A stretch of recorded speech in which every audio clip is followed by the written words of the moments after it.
Let's see, what am I working on this morning? I just got done with a 5-day forced vacation, well, 6-day forced vacation between. I got nasty food poisoning, and then I ended up having a little bit of complication from that. Apparently I had a little tear on something that was letting some blood leak someplace where it shouldn't have.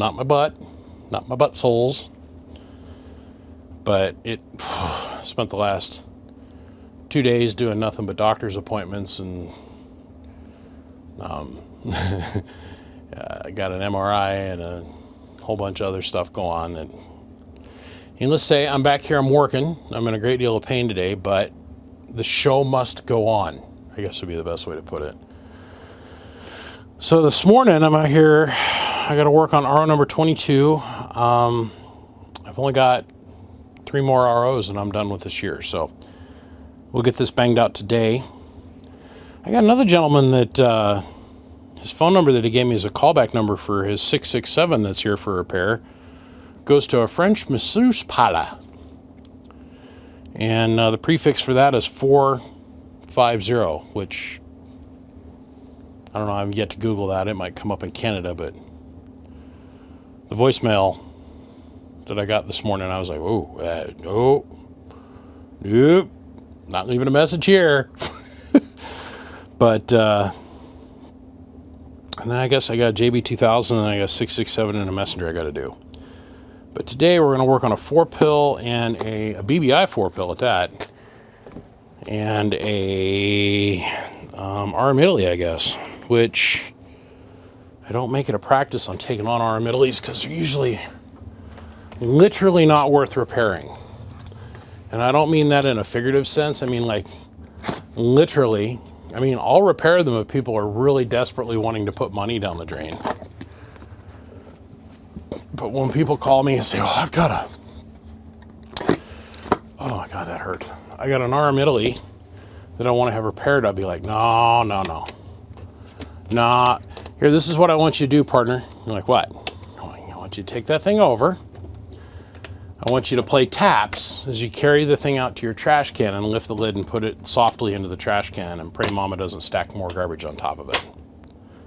Because by the time I usually go through the energy of getting the parts in certain applications, not saying all, but in most, by the time I go through the energy of getting all the parts and some of the stuff that Arimideline makes, they really are kind of skeegee about. And that's a legit technical term, by the way. You can quote me on that.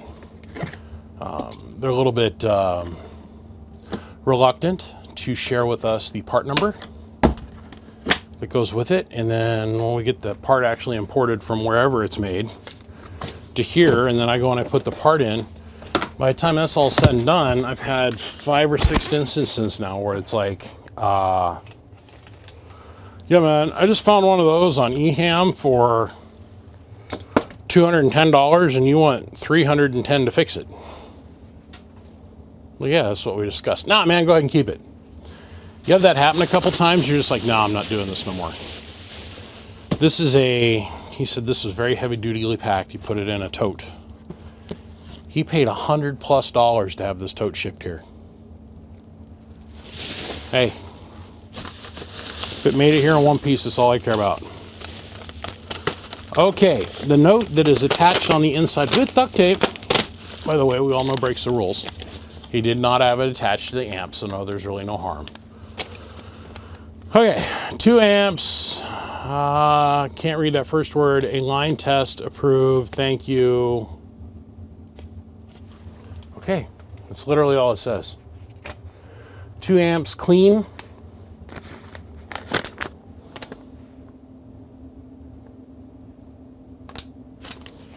Oh, we'll figure it out. I know it's one of my boxes. Is this a 4-pill base I built like a million years ago?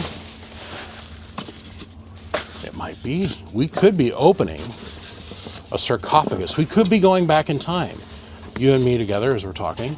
Yeah, this is a sweat hoodie because it's freezing ass cold out here this morning. Not in the shop. I've got heating and air conditioning out here, but I had to go outside to the deep storage to get this out of storage. Oh, my buddy that lives here in town, his name is Bryce, has got one of these. Yeah, that's an Arm Italy, all right. It is what it is. And this is our base unit. It smells like wintergreen lifesavers in there for some reason. I don't know why. Not asking questions. I don't care. It beats smelling cigarette smoke and cat piss. Some of you guys, I swear. I love every single one of you dudes, and I respect each one of you guys individually. But after about 6,000 or 7,000 different specimens of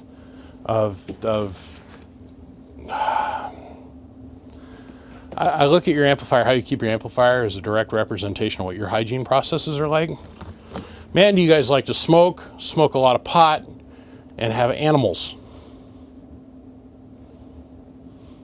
It's okay. I'm not judging. Just saying it's refreshing to open something and not smell like cigarettes, marijuana, or the excrement of an animal. So I'm not judging. Some of you guys are gross.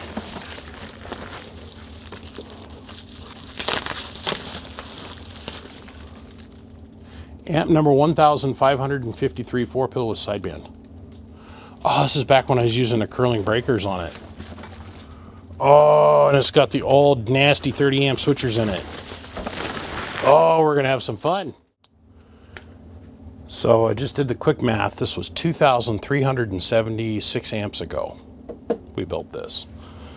And this is, and this is like 8-9 years ago. Apparently somebody paid $900 or $892 for this thing with shipping. It's got an 11-meter all-mode radio Pirates of Finland sticker on the front, which is pretty cool. I like that sticker, that's cool. He's got call signs and all kinds of stuff on the other side. These screws are all clapped out. They've been off a couple times. This is back when everybody was trying to figure out what I was all about. The cabinet's got a pretty serious ding in the back of it.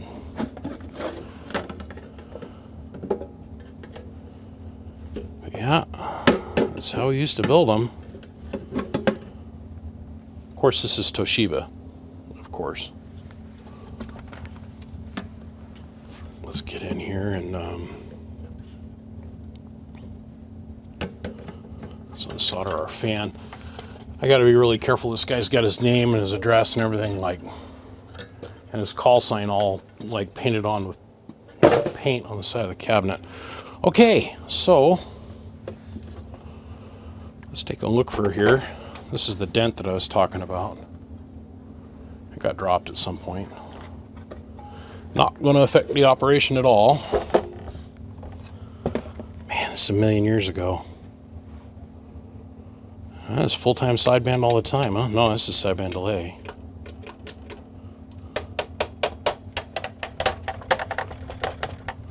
Wow.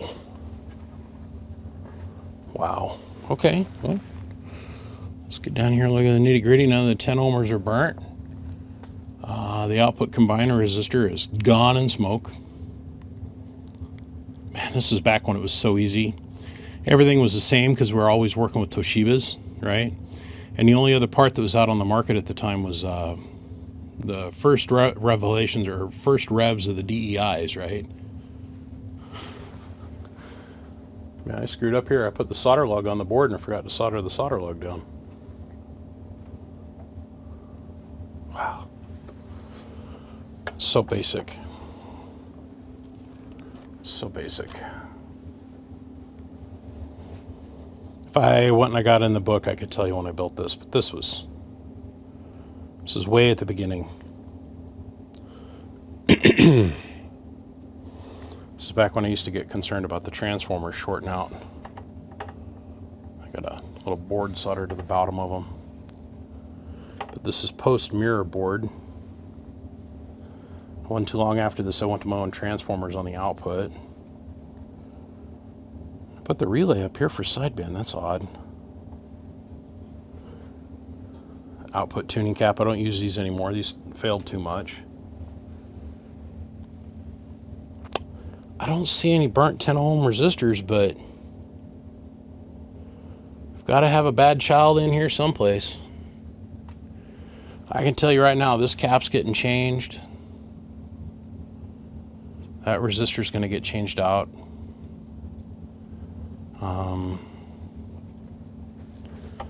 I want to rip both of these out and send it back with a new HP switcher in it. Like, bad. Like, really, really, really bad. I mean, back in the day, dude, this is what we had to use. We'd use these breakers. These are on-off switches. I mean, I got a box that's probably got 200 of these in it. And then, you know, we all graduate and technology changes and things move forward and, you know, stuff changes. We don't use these anymore because we have the new switchers. Oh, man. Well, let's hook it up and let's soft key it and let's see what works and what doesn't work here. I think that's probably a fairly safe place to start. I see that this resistor is fried, but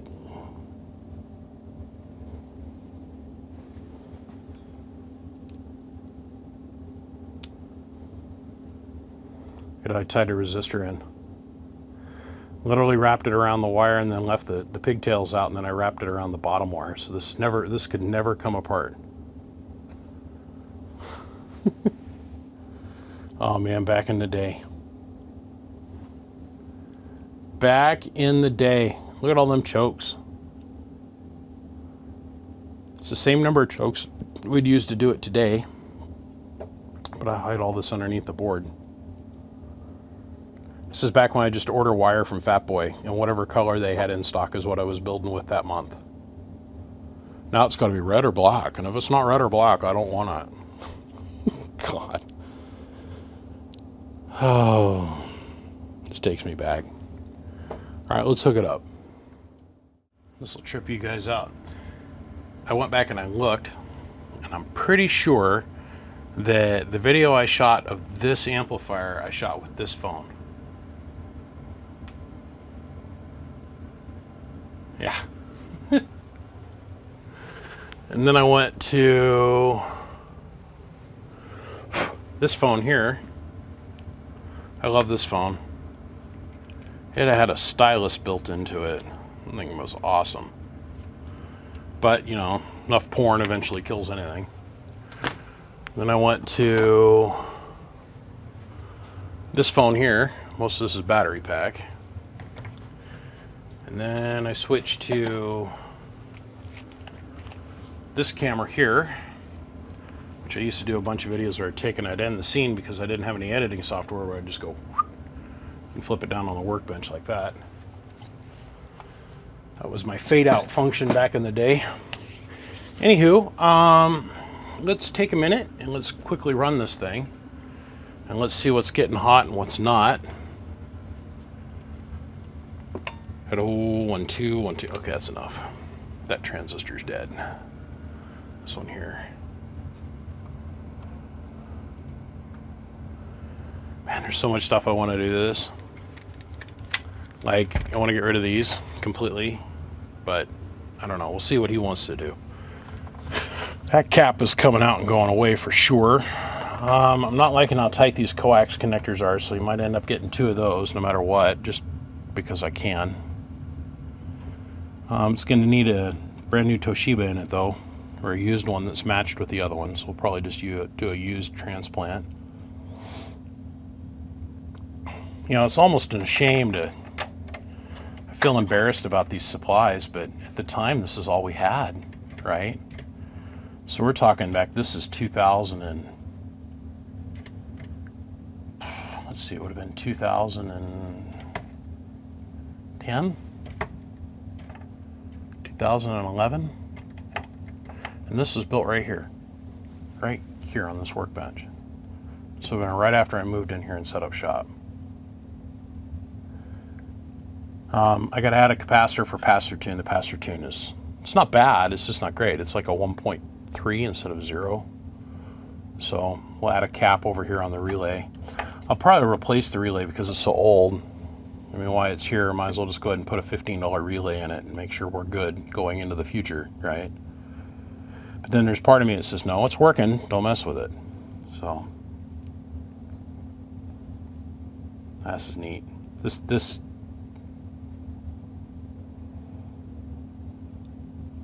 long after I'm dead and gone, this stuff is still going to be getting thrown away by family members that have no clue how much it was worth.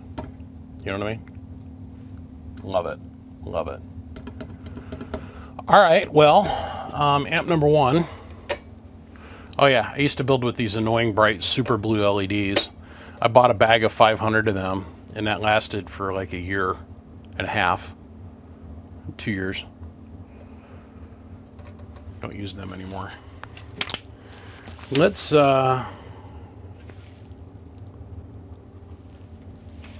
a quick look on the inside of this thing here. This little R-Medley. It's got another note attached to it. Test A-line RO 22. Approved 2024. Well, he followed his instructions well. There's lots of notes on everything, so let's get this R-Medley out of the plastic. Let's take a quick look at it. So let's see, what is this? It's the KL 500. Boy, this was a steady mainstay for them for a lot of years. This design has made them a lot of money over the years. Let's see, this is a low drive, I think 4 transistor amplifier, about 500 watts-ish, maybe. We got all our voltages down, we're on 12 volts. We've barely got it hooked up to the positive and negative posts over here on the power supply. Let's see here.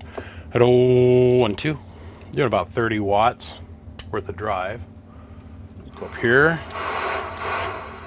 Preamp is working. We'll turn the attenuator all the way to max. Let's see here. Let's see if I'm not mistaken. That is preamp. That's sidebands that needs to be down. Okay. Oh yeah, this is working. At 1, 2, 1, 2, 1, 2, 1, 2. Input tune's not horrible. Of course, R-Medley isn't very famous for having good input tunes. At 1, 1, 1, 1, 1, 1, 1, 1, 1. So that's on the highest output setting for the amps, the lowest input attenuation. Hello, 1, 2, and that is hello with the most attenuator in line. Hello, 1, 2. Yeah. So how that works out to over here is hello, 1, 2. 350 watts. But you can tell most of the guts on the inside of this thing are working. Otherwise, we wouldn't be able to get 350 watts. We get like 100 and something at most. Okay, well, we've laid eyeballs on. We've diagnosed what's going on with both. Now it's time to make a phone call. Blow it back. So I just got off the phone with a customer. Man, there ain't nothing wrong with the inside of this R-Medley. The only thing I'd like to do is I'd like to jump over these fuse holders. That always helps it pick up a little bit more power, but yeah, these 4 Toshibas that are in here, these will never fail you. Way better than the transistors that were in it when it comes stock. He told me over here, he bought this from me originally apparently, and he goes, I got full carte blanche, do whatever I want. He says, make it happy again. He's run the holy hell out of it. He says this thing's never failed him. We were talking on the phone, this was like a good solid 11 years ago I built this box, if not more. And because man, I like to talk on it a lot, so bulletproof it for me again. I was like, man, 11 years, okay. Power supplies are gonna go. That's a definite. Probably gonna get a new power cord out of the deal too, because this one, yeah, new power cord, new switchers. Change this cap out. Yep, we're gonna get after it. So I'm gonna put the R-Medley over here, put this back together.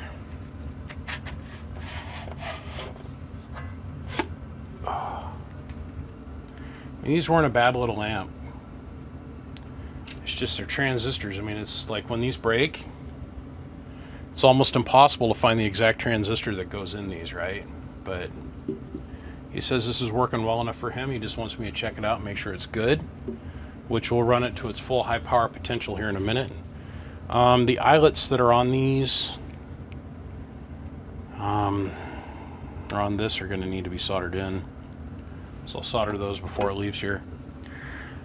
What I said earlier about, man, this is back in the day when it was easy to build. Today with the HG transistors, they change a little bit from batch to batch, right? So you'll figure out how to get a good tune to where the striker's happy. And you go forward a couple hundred transistors, and then you'll have to change your tune again a little bit because your batch of transistors will change. Where the Toshibas, it was always the same. It was 270, 150. It would work. You put this many turns here, this many turns here, this amount of capacitance here, this amount of capacitance here, this many turns, this length of wire, this here and that here, and it'd work. So, you know, you're basically like Memorex, you know, or like a photocopy machine. You're just repeating, repeat. That's not the case today. You got to know how to tune. And okay, what happens if I change the value of this cap or this cap or these two caps? What happens? Or if I change out these discs, what changes? You know, it's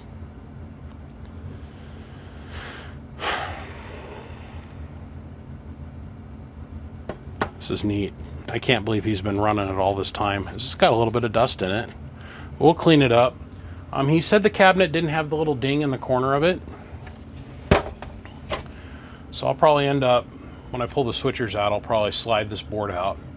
I'll disconnect the ground lug, disconnect the board, slide it out, and I'm going to beat this corner back in it. You know, it took a hit here, but it didn't hit the lid. I guess the corner did take a little bit of punishment.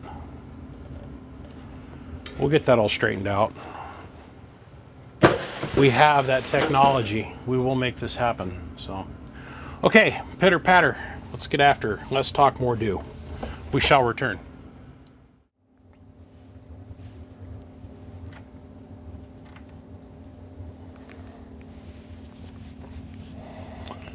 These coax connectors. There was a guy that bought an amplifier company one time. Little to no experience actually building amps until he bought a business that was pre-established by somebody else. And he realized very quickly that because the name of the company that he bought was so infamous with quality and good production, that he could capitalize on that and he was going to be the man. Well, I thank God for this guy, because he talked some mad mojo shit about me and my business over here, and I've never even met the man. But I say thank God for this dude. One of the YouTube videos that this person put out giving me shit was about these coax connectors. Okay? So this guy showed up to the amp building game, because it is a game. Part of it's seriousness, but other part of it's kind of a little bit of a, you know. I didn't know any different. I used primarily Bakelite, and I didn't realize that these nylon inserts, these are nylon-based inserts. I had no idea. I didn't know. Well, I'm here to tell you that 10 years later, this guy has been running this thing nonstop for 10 years. The inserts haven't fallen out, haven't melted, and nothing went wrong. In the same breath, when I saw that these were in this amp, I snatched these son of bitches up out of here so fast everybody's head spun. So we got brand new virgin Teflon with gold-plated inserts, pressure inserted, directly from Max Gain Systems. Real deal, honest, real McCoy coax connectors I just put in here. That's not the problem, but I think we found the problem. It's the transistor that was bad. Got this all modified up, transistors changed out. The one transistor that was in here, I pulled out both. The one was at 55. I matched it up with a brand new transistor that's got a gain of 56. These two will live on forever. Everything else in here is pretty well set. Put a brand new metal clad capacitor back here in the back. I added a pass-through tune, right? to help compensate for this length of wire and this length of wire, because the pass-through tune on this was a 1.2 on the front of the striker, and with 100 watts going through the amp, it was showing me a little over a watt worth of reflect. So not devastatingly bad, but bad enough. I got to stop here. I wanted to get this done today, but I've spent literally all day today on the phone. It is 6:30 at night. I've been out here since 6:30 this morning. I don't even want to think how many phone calls I dealt with today. I mean, on and on, and everybody needed an hour, it seemed like. I'm trying to run drill presses and shit. I mean, it's here. Here, we'll start here. Day. I'm calling it a night. I'm going to come back out and finish this up in the morning. Got the power supplies modded. Got our brackets all made up. Our 632 all thread, all cut. This is all ready to go. I got the cabinet all cleaned out. I washed the board, washed everything with this, got all the dust all cleaned off everything. So tomorrow all I got to do is put the modules in, put the power wires to the module, solder the module power leads to the board, remount the board. I went ahead and I cleaned up all the ding and the wing on the back of the cabinet, and of course went ahead and got rid of the slots that were in the back of the cabinet. All that does is slow down the exhaust air. So I got that cleaned up, got all the edges filed and trimmed up and cleaned. For about a year, I don't do this anymore, and a lot of you guys are going to be like, wait a minute, what do you do here? This is a piece of phenolic. I would literally take aluminized duct tape and hold the phenolic in place, because that's really, at a minimum, that's all you needed. After having this come off, pop off